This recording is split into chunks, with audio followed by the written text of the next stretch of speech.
بسم اللہ الرحمن الرحیم۔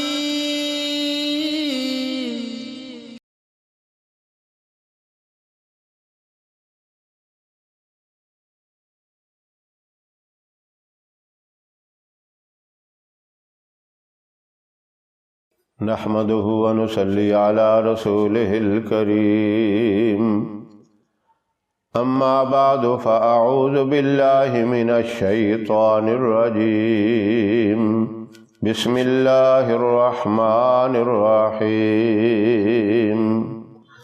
محترم سامعین، السلام علیکم ورحمۃ اللہ وبرکاتہ۔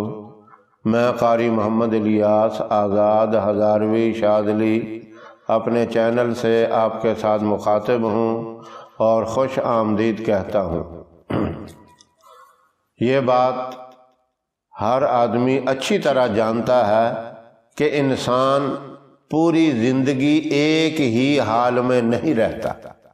کبھی اس بندے پہ خوشیاں آتی ہیں، کبھی پریشانیاں آتی ہیں، کبھی کس حال میں ہوتا ہے، کبھی کس حال میں۔ ایک حال میں اللہ کی ذات ہے جسے نہ کوئی پریشانی، نہ کوئی غم، نہ کوئی تکلیف، لیکن بندہ محتاج ہے، کمزور ہے، ضعیف ہے۔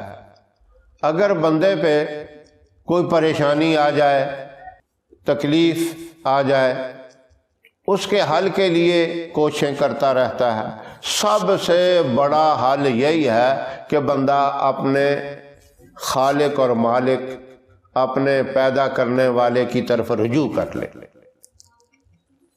اور اس کے سامنے عاجزی، انکساری سے گڑ گڑا کر، رو کر اس سے مانگے تو اللہ پریشانی کو دور کرتا ہے۔ نبی کریم صلی اللہ علیہ وسلم نے بہت سے معاملات ایسے بتائے، اور صحابہ کرام کا معمول بھی یہی تھا۔ اکثر ہم جب پڑھتے ہیں صحابہ کرام کے حالات، ان کے واقعات، تو کوئی بھی مصیبت آتی ایک دم اللہ کی طرف رجوع کرتے تو ان کی وہ حاجت اسی وقت پوری ہو جاتی۔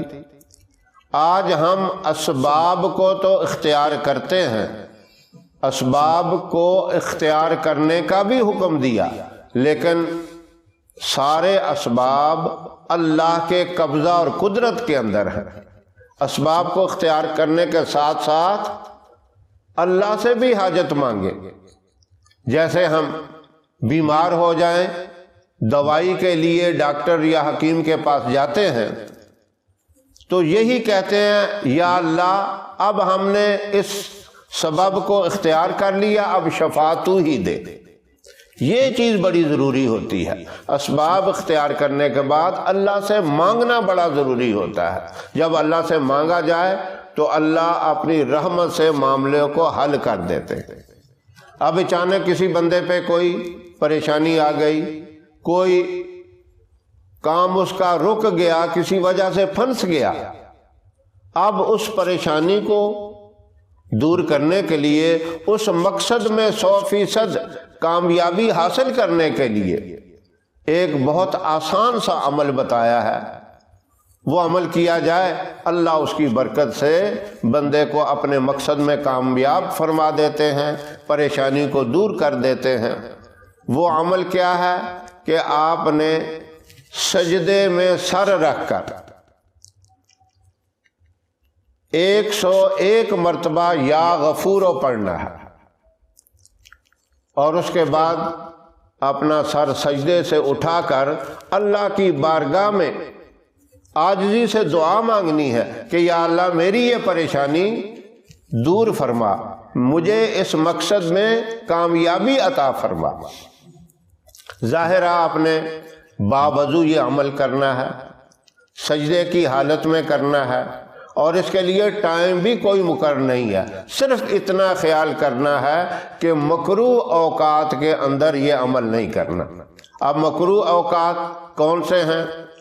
فجر کی نماز سے لے کر سورج کے طلوع ہونے تک آپ صلی اللہ علیہ وسلم کی بھی عادت مبارکہ تھی، بیٹھ کر تلاوت، ذکر، دعا کے اندر مشغول رہتے تھے۔ اس وقت کوئی نفلی نماز اور سجدہ نہیں ہے، اور سورج طلوع ہو کر جب اس کی روشنی چمک جاتی ہے، اس کی زردی ختم ہو جاتی ہے، وہ تقریباً 15 منٹ کے بعد سورج کی روشنی نمودار ہو جاتی ہے۔ اس کے بعد آپ یہ عمل کر سکتے ہیں، سجدے میں جا کر 101 مرتبہ یا غفورو پڑھیں، اور اس کے بعد ہاتھ اٹھا کر اللہ کی بارگاہ میں اپنے مقصد کی کامیابی کے لیے، اپنی پریشانی کو دور کرنے کے لیے دعا مانگے۔ دوسرا مکروہ وقت جب سورج بالکل سر کے اوپر ہوتا ہے، اس وقت بھی سجدہ منع ہے، اور شام کو غروب آفتاب کے وقت بھی سجدہ منع ہے، بلکہ آپ عصر سے لے کر مغرب تک اس دوران بھی نہ کریں۔ کوئی نفلی نماز عصر اور مغرب کے درمیان نہیں ہے۔ اس کے علاوہ پوری رات ہے آپ کے پاس، پورا دن ہے، جس وقت بھی آپ یہ عمل کریں آپ کر سکتے ہیں، کیونکہ ایک ہی مرتبہ یہ عمل کرنا ہے۔ تو انشاءاللہ آپ کے اوپر اگر کوئی بڑی سے بڑی پریشانی بھی آ گئی ہے، اس عمل کی برکت سے اللہ اس پریشانی کو دور کر دیں گے۔ کوئی بڑے سے بڑا کام رک گیا ہے تو اس عمل کی برکت سے وہ رکاوٹیں بھی اللہ اپنی رحمت سے ختم کر دیں گے، اور آپ کو اپنے مقصد میں 100% کامیابی مل جائے گی۔ یہ ایک ایمرجنسی عمل ہے، بس جب بھی پریشانی آ جائے آپ فوراً اس کے اوپر عمل کر کے اللہ کی بارگاہ میں اپنی درخواست پیش کر ان پریشانیوں اور ان رکاوٹوں کو ختم کر سکتے ہیں۔